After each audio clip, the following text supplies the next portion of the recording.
Hey folks, welcome to our latest pastor video blog. We're here at the parsonage. This is Tom and Cassie's home, and in case you didn't get to come to the open house that they had, here's a picture at least of the corner. Tom, thanks for having us here. Yeah, no problem. Welcome to my library.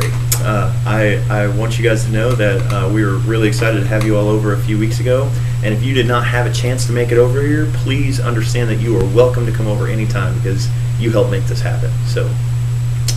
Yeah, you can not only see the renovations that have been done and how Tom and Cassie have set up their home here, but you can also visit with Phoebe and her brand new little brother Tommy. So what have we got on the agenda?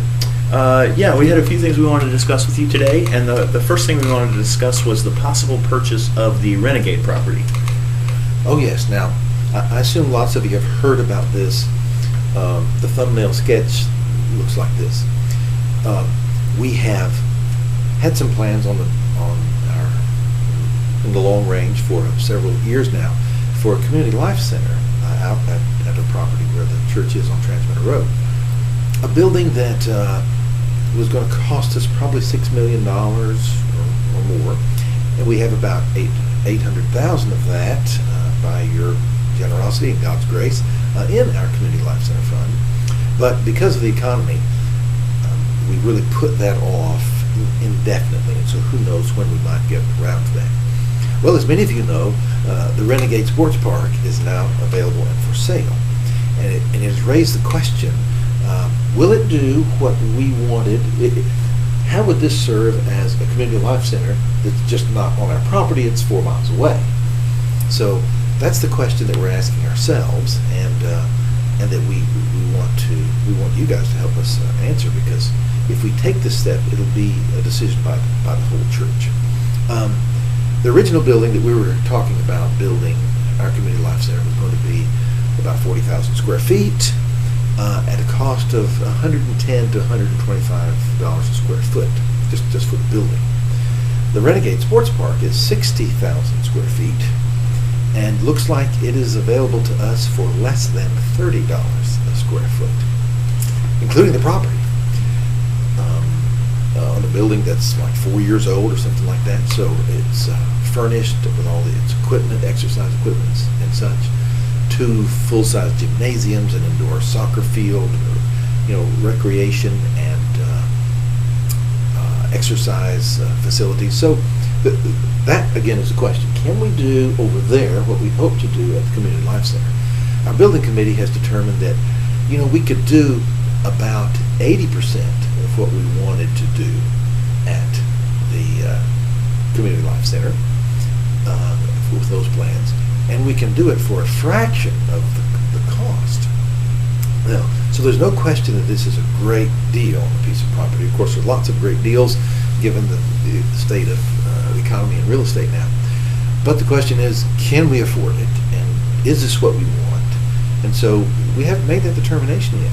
What all the leaders of the church have been saying is, let's talk about it. Let's search out the answers, and together let's find God's direction in this. So we have 2 meetings coming up this Sunday night, and that will be at 5 o'clock, and it'll be at the Renegade Sports Park. So that way you get to come and see the presentation and walk around and see the facilities.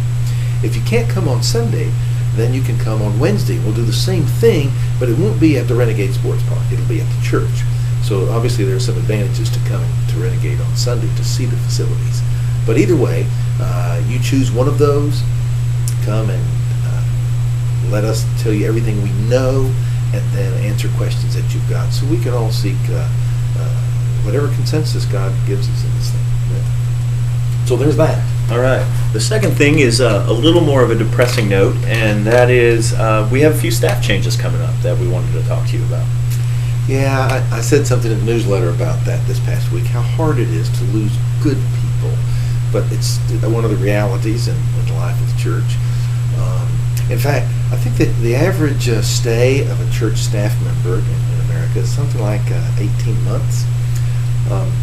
Cresta Littleton has been our contemporary band leader and leader in that music field for 8 years. And Cresta and her husband Joe feel led to to seek whatever God has for them next. They said they don't really know what that is. Not angry, not upset. They're not being fired. We love them. Have a great debt of gratitude to them for the great ministry and growth that we've seen under their leadership.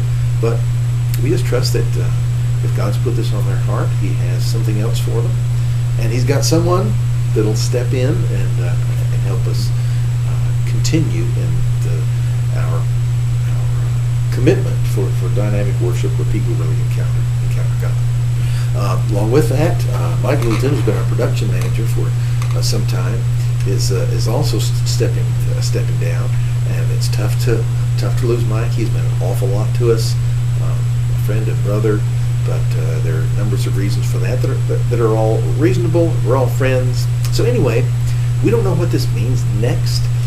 We have a staff parish relations committee meeting, which is kind of our personnel committee in Methodist Church, but they're meeting next week, and out of that we'll see where is God leading us in this, and who is God leading us to in these key staff needs that we have.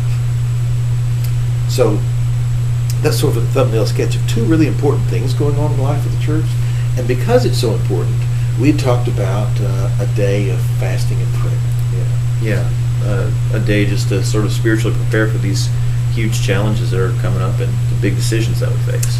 Yeah, so since we have two Renegade meetings coming up, Sunday and Wednesday, and the Staff Parish Committee meeting next week, we thought next week, Friday the 17th of September, would be a great day to just call for a day of prayer and fasting on the part of the church.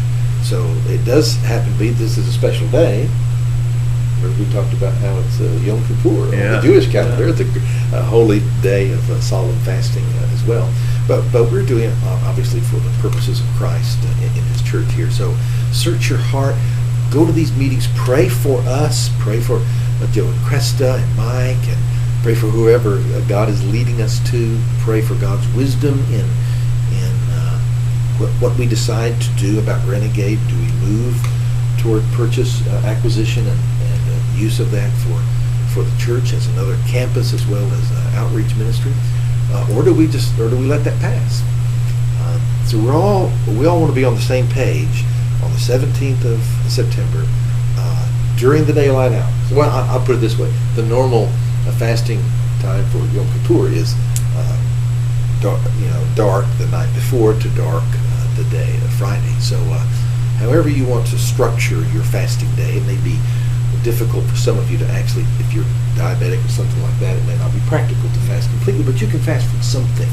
And many of us, I speak for myself, need to fast. So as God allows, we'll set that time apart just for seeking God's purposes on this stuff.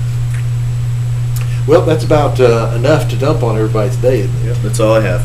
Yeah. But there is a lot going on. We do appreciate your prayers, and if you could partner with us for this fasting time, we feel like God is going to speak to us, and wherever He's taking us, it'll be good for us and good for His glory. Thanks, friends.